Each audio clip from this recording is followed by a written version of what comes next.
Karl Marx really got the entire modern environmental movement rolling. It's well documented. In fact, you can go back to 1883, a paper that was written by Frederick Engels and Karl Marx, Dialectics of Nature. They talk about global cooling. They were trying to scare people into believing that mankind's pollution was going to put the Earth into a free fall temperature-wise, and there would be no life whatsoever. Ray Lankester studies at the feet of Karl Marx and comes up with a saying that is really, I mean, it's at the heart of the environmental movement today. Humans are the insurgent sons of nature. Interestingly, Ray Lankester had a disciple who was named Arthur Tainsley. Arthur Tainsley coined the term ecology. The word ecology was essentially fashioned by a disciple of Karl Marx. And it keeps going. Earth Day is celebrated on April 22nd each year because that was Vladimir Lenin, the founder of the Soviet Union's birthday. And Gus Hall, who wrote the book Ecology that helped get the movement rolling, was the head of the Communist Party USA. The modern engine of the environmental movement is the United Nations.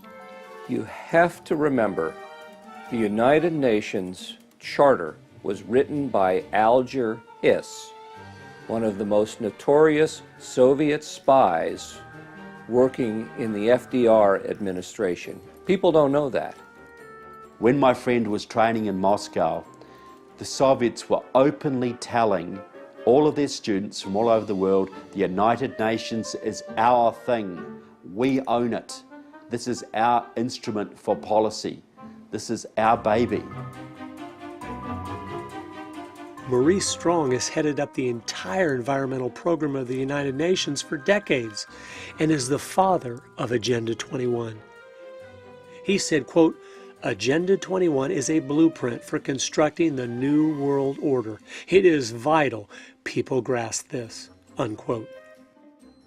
He picked Gro Harlem Brundtland to write out the world's environmental agenda in a document titled Our Common Future, which is where the term sustainable development was used for the first time. Guess who she was? The former vice president of the World Socialist Party, the group that Karl Marx himself started.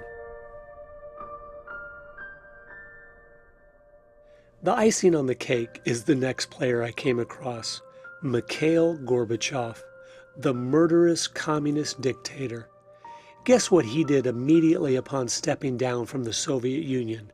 He started an environmental group, Green Cross International. You mentioned Gorbachev. He has no problem at all switching gears from the Soviet destroyer of the environment, come to America, he's the savior of the environment. But what's he promoting? Bigger government, more control, more power to the United Nations, less individual freedom. All of the agenda of collectivism. He's doing exactly the same thing in San Francisco that he was doing in Moscow.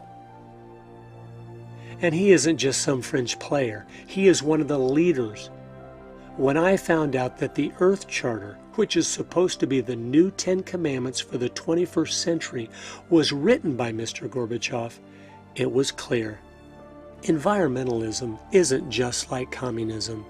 It is communism. You couldn't make this stuff up. A lot of the people in the peace movement were in fact more pro-Russia and anti-American than anything. And they brought their neo-Marxism with them into the environmental movement, pushing it to the extreme left of the political spectrum. Greenpeace and their allies and a whole bunch of other fellow travelers have adopted these agendas which actually, if they were brought into effect, would cause more damage to people and the environment than if we just went about our sort of conventional way that we're on now.